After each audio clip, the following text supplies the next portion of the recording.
Hello दोस्तों, कैसे हैं आप सभी। तो वेलकम टू ऑसलेट कोचिंग सेंटर। आज आपके सामने मैं रोहित कुमार फिर से लेकर हाजिर हूँ एक नई वीडियो। तो पिछली वीडियो में हमने जाना कूलाम क्या होता है और विद्युत क्षेत्र क्या होता है। आइए इस वीडियो में हम जानते हैं फिर से विद्युत क्षेत्र को विस्तृत तरीके से। तो दोस्तों, अगर जो आपने पिछली वीडियो नहीं देखी है तो उसको देखिए। आइए हम चालू करते हैं ये नई वीडियो। हम आइए समझते हैं पहले कि विद्युत क्षेत्र क्या होता है हमारा, इलेक्ट्रिक फील्ड क्या होता है।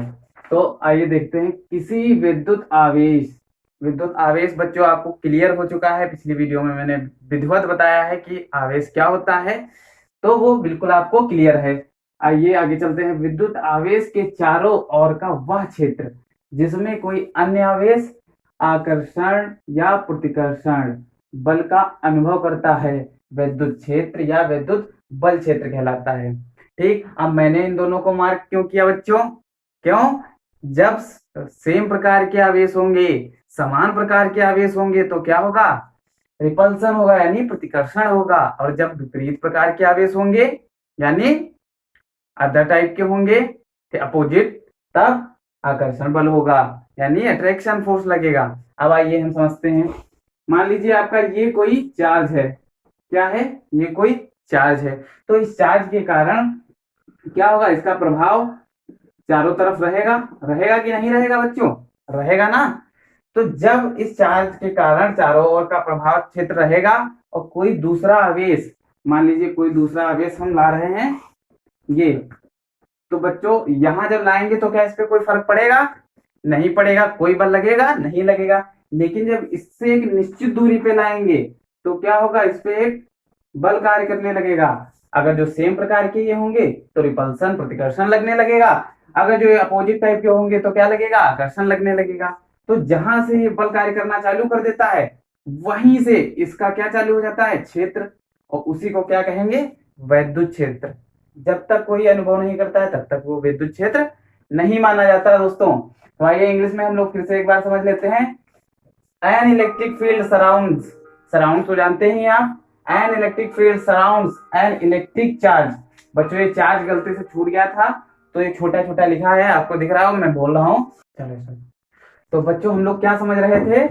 इंग्लिश में परिभाषा समझ रहे थे। An electric field surrounds an electric charge. Charge बच्चों छूट गया था तो वो बाद में लिखा है, आप लोग समझ जाइएगा। And exerts force on the other charge in the field repelling और अट्रैक्टिंग देम, यानी अट्रैक्टिंग और रिपेलिंग देम। इसका अर्थ क्या हुआ?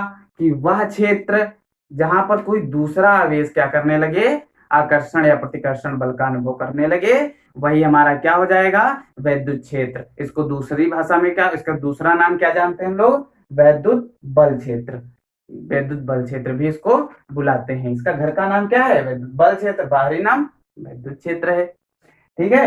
तो आइए नोट पॉइंट क्या है हमारा, मेन चीज ध्यान देने वाली बात क्या है यहाँ पे? Electric field are created by electric charges और by time varying magnetic loop. यानी कि हमारा विद्युत क्षेत्र किस किस चीजों से उत्पन्न हो सकता है, कैसे कैसे निकल सकता है? तो एक तो इलेक्ट्रिक चार्ज के कारण उत्पन्न हो सकता है, दूसरा टाइम वेरिंग मैग्नेटिक लूप यानी धारावाही चुंबकीय क्षेत्र के कारण, जो बदलते चुंबकीय क्षेत्र के कारण, समय के साथ जो बदल रहा है चुंबकीय क्षेत्र, उसके कारण भी हमारा क्या उत्पन्न हो जाता है? वैद्युत क्षेत्र। जैसे आपने देखा होगा जनरेटर जो होते हैं वो काहे कार्य करते हैं? इसी सिद्धांत पे तो कार्य करते हैं बच्चों, क्योंकि उसमें बदलता रहता है चुंबकीय क्षेत्र और उससे क्या उत्पन्न हो जाता है? विद्युत क्षेत्र। तभी तो हमको विद्युत प्राप्त होती है जनरेटर से। तो ये सब हमारा विद्युत क्षेत्र का कमाल है। अगर जो ये नहीं होता, बहुत इंपॉर्टेंट है बच्चों ये, अगर जो ये नहीं होता तो क्या होता? ना ही हमारा जो केमिकल बॉन्डिंग है उनमें क्या नहीं हो पाता हमारा, जब वैद्युत क्षेत्र ही नहीं होता, इलेक्ट्रिक फील्ड ही नहीं होता, तो केमिकल बॉन्डिंग के बीच जो फोर्स लगने वाला होता है वो कैसे लग पाता है? अट्रैक्टिंग और रिपेलिंग ही नहीं हो पाती। तो ये बहुत इंपॉर्टेंट है, आप लोग इसको समझ लीजिए कायदे से। अब आइए बढ़ते हैं कि वैद्युत बल रेखाएं क्या होती हैं। अब मान लीजिए आप वैद्युत बल रेखाएं, मान लीजिए आपको स्वतंत्र रूप से छोड़ दिया गया है और आपसे कहा गया कि कहीं मन हो वहां टहलो, तो आप क्या टहलेंगे आराम से। लेकिन अगर जो आपको भीड़ में छोड़ दिया जाए तो आपकी चाल क्या होगी? बदल जाएगी। अगर जो आपको खुले मैदान में छोड़ दिया जाए तो आप क्या करेंगे, सीधे भी जा सकते हैं, ठीक है, एक सरल रेखा में गति कर सकते हैं। लेकिन अगर जो आपको भीड़ भाड़ वाले इलाके में छोड़ दिया जाए तो क्या आप सीधी रेखा में चल पाएंगे? बताइए बच्चों, नहीं चल पाएंगे, क्योंकि आपको जहां जगह मिलेगी वहीं से निकलना पड़ेगा। तो आपका रास्ता कैसा होगा, जिगजैग हो जाएगा, कहीं से भी आप निकल सकते हैं। तो हमारा बल रेखाएं भी उसी प्रकार की हैं। जब आवेश वैद्युत क्षेत्र में है तो वो क्या करेगा, एक बल के अंतर्गत कार्य करेगा। तो वो जहां जहां चलेगा, जिस पथ पर गमन करेगा, वही हमारा वैद्युत बल रेखाएं हो जाएंगी। क्लियर है बच्चों? आइए परिभाषा समझ लेते हैं। वैद्युत क्षेत्र में खींचा गया वह काल्पनिक वक्र, काल्पनिक वक्र है क्योंकि दिखाई तो दे नहीं रहा है, पता तो है नहीं, इसे कल्पना किया है हम लोगों ने। जिस क्षेत्र पर स्वतंत्र, स्वतंत्र मैंने कहा कि स्वतंत्र छोड़ दिया जाए, एकांक धनावेश चलता है, वैद्युत बल रेखाएं कहलाती हैं। ठीक है बच्चों, क्लियर? अब आइए इंग्लिश में समझ लेते हैं। Electric field lines are a pictorial way of representing electric field around a configuration of charges. फिर से समझते हैं। Electric field lines are pictorial way, pictorial way में रिप्रेजेंट करने का तरीका है किसको, इलेक्ट्रिक फील्ड को, electric field around a configuration of charges. समझ गए ना दोस्तों, कि जब हम ऐसे दिखा देंगे तो हमको पता चल जाएगा कि ये विद्युत क्षेत्र हमारा इलेक्ट्रिक क्षेत्र बना है। ठीक है, तो इसके कुछ प्रॉपर्टीज भी हैं विद्युत बल रेखाओं की, क्या क्या है आइए समझते हैं। कि ये रेखाएं धनावेश से चल करके ऋणावेश पे समाप्त होती, यानी फ्रॉम पॉजिटिव टू निगेटिव, कहां से, पॉजिटिव से निगेटिव। देखिए ये हमारा पॉजिटिव चार्ज है, ये क्या है, निगेटिव। तो वैद्युत रेखाएं हमारी कैसे चलेंगी, पॉजिटिव से निगेटिव की ओर। कैसे, पॉजिटिव से निगेटिव की ओर। क्लियर है ना बच्चों, एनी डाउट? ठीक है, आगे चलते हैं। बल दूसरा क्या है, बल रेखाओं की किसी भी बिंदु पर, कोई भी बिंदु, बल रेखाएं यदि खींची मैंने, इस कोई भी बिंदु ले लीजिए, मान लीजिए हमने ये बिंदु ले लिया। बल रेखा की किसी बिंदु पर खींची गई स्पर्श रेखा, सॉरी बच्चों बल रेखा लिखा है यहाँ पे, स्पर्श रेखा हो जाएगा। खींची गई स्पर्श रेखा उस बिंदु पर धनावेश, इसी बिंदु पर वो क्या कह रहा है, स्पर्श रेखा खींची है हमने, ऐसे देखिए टेंजेंट ए खींच लिया, खींच लिया कि नहीं खींच लिया। स्पर्श रेखा पर बिंदु पर लगने वाले धनावेश पर लगने वाले बल की दिशा को प्रदर्शित करती है। यानी ये किसको प्रदर्शित कर रही है, ये जो हमारी स्पर्श रेखा है किसको प्रदर्शित कर रही है बच्चों, यहाँ पे जो पॉजिटिव चार्ज रखा होगा उस पे जो बल लग रहा है उसकी दिशा को रिप्रेजेंट कर रही है। ठीक, क्लियर? यहाँ पे जो पॉजिटिव चार्ज रखा है उस पे जहां से बल आ रहा है, मान लीजिए इधर से बल आ रहा है तो ये हमारी टेंजेंट खींची है, तो हम समझ गए कि इसी लाइन पे हमारा, इसी रेखा पे, इसी दिशा में बल लग रहा है। क्लियर है ना दोनों पॉइंट? तो ठीक है दोस्तों, आइए हम नेक्स्ट टॉपिक की, जो कि बहुत मोस्ट इंपॉर्टेंट है, इसको बहुत मोस्ट इंपॉर्टेंट डाल लीजिए, क्योंकि ये आने वाले न्यूमेरिकल में भी बहुत सहायक है हमारे, और पेपरों में भी बहुत अधिक पूछा जाता है। तो ये बहुत मोस्ट इंपॉर्टेंट है। आइए इस पे चर्चा कर लेते हैं। वैद्युत क्षेत्र की तीव्रता, इंटेंसिटी ऑफ इलेक्ट्रिक फील्ड, तो क्या है, आइए सीधे बोर्ड पे ध्यान देते हैं। वैद्युत क्षेत्र में किसी बिंदु पर वैद्युत क्षेत्र की तीव्रता, वैद्युत क्षेत्र की तीव्रता उस बिंदु पर, उस बिंदु पर रखे एकांक धनावेश पर लगने वाले बल के बराबर होती है। आइए चित्र से समझते हैं इसको। हमने क्या बना लिया, ये एक वैद्युत क्षेत्र बना लिया। अब इसने आगे का क्या कहा है, वैद्युत क्षेत्र की तीव्रता उस बिंदु पर रखे एकांक धनावेश, हमने क्या किया, उस किसी बिंदु पर हमने धनावेश रख दिया, ठीक, पर लगने वाले बल के बराबर होती। इस बिंदु पर जितना बल लगेगा वही क्या होगा, विद्युत क्षेत्र की तीव्रता। मजा नहीं आया दोस्तों, अब आएगा।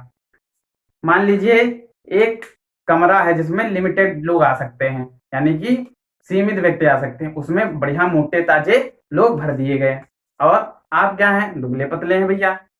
तो क्या किया गया, आपको एक परीक्षण आवेश बना करके उस कमरे में भेज दिया गया, कहा जाओ भैया पता लगा के आओ कि वहां कितना स्पेस खाली है। आपको क्या किया गया, उसमें डाल दिया गया, आप गए। अब भैया कमरा छोटा है, उसी में लोग गमन कर सकते हैं, उसी में लोग मूवमेंट कर रहे हैं, तो आप क्या है, आप दुबले पतले हैं, फंस गए। तो क्या हुआ, जब कम व्यक्ति हैं तब तो आपकी हालत कम ही खराब है। अब क्या किया गया, 10 और हट्टे कट्टे लोगों को उठा के उसी में डाल दिया गया, जगह बढ़ी नहीं। अब आप पे कितना बल लगेगा, तो आप कहेंगे अरे दादा दादा, बहुत परेशान हो जाएंगे। तो जितना आप बल महसूस कर रहे हैं वही क्या है, विद्युत क्षेत्र की तीव्रता। आप क्या है, परीक्षण आवेश है। और व्यक्तियों से भरा कमरा क्या है, विद्युत क्षेत्र है। अब मजा आया दोस्तों। अब इससे रिलेट कर लीजिए। अब ये विद्युत क्षेत्र हमारा क्या था, कमरा, मोटे ताजे लोगों से भरा कमरा। ये परीक्षण आवेश क्या है, आप हो। इस पे जो बल लग रहा है, कितना बल लग रहा है, यही हमारा क्या है, विद्युत क्षेत्र की तीव्रता है। तो आइए इंग्लिश में इसको समझ लेते हैं। Intensity of electric field at a point measured by force, यानी जितना फोर्स उस पे कार्य कर रहा है वही हमारी, हम क्या कह देंगे कि वही हमारा इलेक्ट्रिक फील्ड इंटेंसिटी है। तो being experience by a charge particle placed at that point, यानी जो उस पॉइंट पे रखा गया है। अब इसकी दूसरी परिभाषा क्या है, आसान शब्दों वाली भी समझ सकते हैं आप, घर वाली परिभाषा। ठीक, तो electric field defined as electric force per unit charge, per unit charge. ठीक है। अब क्या है, क्योंकि हमारा इलेक्ट्रिक फील्ड कैसी राशि है, एक वेक्टर क्वांटिटी है, एक सदिश राशि है। तो इसको काहे से प्रदर्शित करेंगे, वेक्टर ई से। इसे वेक्टर ई से प्रदर्शित करते हैं, it is denoted by vector E, क्योंकि यह सदिश राशि है यानी वेक्टर क्वांटिटी। आप फार्मूला देखिए बच्चों, वेक्टर ई बराबर, जैसा कि हमने कहा था, किससे मापी जाती है, मेजर किससे की जाती है, फोर्स से। तो फोर्स अपॉन परीक्षण आवेश, फोर्स अपॉन टेस्ट चार्ज। तो E equal to vector F upon q nought, भूलेंगे तो नहीं, E equal to vector F upon q nought, vector E equal to vector F upon q nought, बिल्कुल एकदम से कंठस्थ कर लीजिए। ठीक है। अब आइए बढ़ चलते हैं। अब आप कहेंगे सर ये तो हम जान गए कि ये फार्मूला होता है और विद्युत क्षेत्र की तीव्रता ये होती है, लेकिन अब हम कैसे पता करेंगे कि ज्यादा है कम है, कैसे तौलेंगे इसको, तो भैया किलो में तो तौलेंगे नहीं इसको। अब तौलेंगे कैसे, इसका मात्रक समझना पड़ेगा उसके लिए। तो बच्चों आप क्या समझने जा रहे थे, मात्रक, क्या कहा बच्चों, इसमें ये समझ में नहीं आया। अच्छा, ट्रिक बता देते हैं आपको। तो आपने सुना होगा, क्या आती है, इफको, इफको यूरिया आती है, खाद आती है बच्चों, तो याद रहेगा। इफको क्या आती है, खाद आती है, इंग्लिश में इसे लिख लीजिए, इफको। ठीक, तो ई से हमारा क्या हो गया, ई इक्वल टू एफ अपान को मतलब कूलाम यानी चार्ज। अब समझ में आ गया कि नहीं आ गया, हाँ। इफ को याद रखिए, इफ को, ई मतलब इलेक्ट्रिक फील्ड इंटेंसिटी, एफ मतलब फोर्स, को मतलब कूलाम यानी चार्ज। बढ़िया, मजा आ गया बच्चों। आइए बढ़ते हैं आगे की तरफ। तो हम क्या जान रहे थे, विद्युत क्षेत्र का मात्रक, मात्रक। अब इसको कैसे नापेंगे, तो आइए हम जान लेते हैं इसी फार्मूले से। क्योंकि इसका मात्रक निकालना है बच्चों, तो हमको इसका मात्रक दोनों का पता होना चाहिए। तो हम यहाँ क्या लिख देंगे, बल का मात्रक अपॉन आवेश का मात्रक। क्या करेंगे, आवेश का मात्रक। तो बल का मात्रक हमें पता ही है, क्या होता है, न्यूटन। नहीं पता तो पता हो गया। इसका मात्रक क्या है, कूलॉम। तो हम इसको शॉर्ट फॉर्म में कैसे लिखते हैं, न्यूटन प्रति कूलॉम। आप कहोगे गुरु जी हमको दूसरा भी बता दीजिए, तो हम आइए दूसरा भी बता दे रहे हैं। अब बच्चों आप जानते हैं न्यूटन को क्या लिखते हैं, अच्छा न्यूटन है एफ, एफ बराबर क्या होता है, एम ए, एम मतलब मास यानी किलोग्राम, और त्वरण का क्या होता है, मीटर प्रति सेकेंड स्क्वायर। तो आइए दूसरा हम भी जान लेते हैं, दूसरा, दूसरा क्या होगा, इसका मात्रक क्या होगा, मीटर प्रति सेकेंड स्क्वायर। किलोग्राम तो यहाँ भूल ही गए बच्चों, किलोग्राम मीटर पर सेकेंड स्क्वायर, ये तो न्यूटन का हो गया। अब कूलाम क्या क्या है, कूलाम का, ये किसका आवेश है, आवेश का मात्रक है, तो कूलाम ही रहने दीजिए। अब ये दोनों देखिए बटे बटे में है, इसको बिल्कुल नीचे ही कर दीजिए। देखिए हम शॉर्ट फॉर्म में लिख रहे हैं, किलोग्राम मीटर प्रति सेकेंड स्क्वायर और कूलाम। ठीक है बच्चों। अब ये इसीलिए लिखा है क्योंकि हमको डायमेंशियल फॉर्मूला निकालना है। ठीक, तो अब डायमेंशियल फॉर्मूला, इसका विमीय सूत्र हम लोग निकाल लेते हैं। ठीक। अगर जो आपको विमीय सूत्र जानना है, विमीय सूत्र क्या होते हैं, कैसे निकालते हैं, हर राशियों की कैसे निकालेंगे, तो क्या करना है आपको अधिक से अधिक कमेंट करना है। हम आपको नई वीडियो देंगे जिसमें विधिवत तरीके से समझाएगा। इसके लिए आप अधिक से अधिक कमेंट कीजिए कि हमको सर विमाओं पे एक वीडियो चाहिए। तो आइए बढ़ते हैं इसकी विमा की तरफ। अब किलोग्राम बच्चों, किलोग्राम क्या है, मास है, तो मास की विमा लिखने के लिए हम कैपिटल एम लिख देंगे। मीटर क्या है, लेंथ है हमारी, तो लेंथ के लिए क्या लिख देंगे, एल लिख देंगे। अब देखिए अपॉन में है, जब इसको ऊपर ले जाएंगे तो इसकी पावर चेंज हो जाएगी, प्लस है माइनस में हो जाएगी। और सेकेंड, सेकेंड चूंकि क्या होता है टाइम, टाइम को किससे लिखेंगे, टी, और ये स्क्वायर था लेकिन हम इसको उठा के ऊपर लाए हैं तो ये माइनस लग गया। ठीक है। अब कूलाम, कूलाम क्या होता है बच्चों, आवेश होता है। और आवेश की विमा क्या होती है, एटी, क्योंकि एम्पियर, क्यू बराबर क्या होता है, घटिए कुछ नहीं, क्यू बराबर आई टी, आई क्या है धारा यानी एम्पियर, टी क्या है टाइम, टी यानी एटी, घटिए कुछ नहीं। तो कूलाम की जगह क्या लिख दिया हमने, एटी, सी की जगह क्या लिख दिया, एटी, और चूंकि ये ऊपर आ रहा है तो दोनों बदल जाएंगे, ए माइनस टी माइनस। अब देखिए ये यहाँ पे 2 हैं और टी यहाँ पर -1 है, ये दोनों क्या होंगे, जुड़ जाएंगे, एम एल टी -3 ए -1। और विमा का एक तरीका होता है कि इसको हमेशा बड़े ब्रैकेट में लिखते हैं। तो ये क्या हो गई, हमारी विमा हो गई। आज की वीडियो आपको कैसी लगी कमेंट करके बताइए। वीडियो को लाइक कीजिए दोस्तों, सब्सक्राइब कीजिए हमारे चैनल को, और नई नई वीडियो पाने के लिए अधिक से अधिक कमेंट कीजिए, वीडियो देखिए। धन्यवाद दोस्तों, फिर मिलेंगे एक अगले वीडियो में आपको।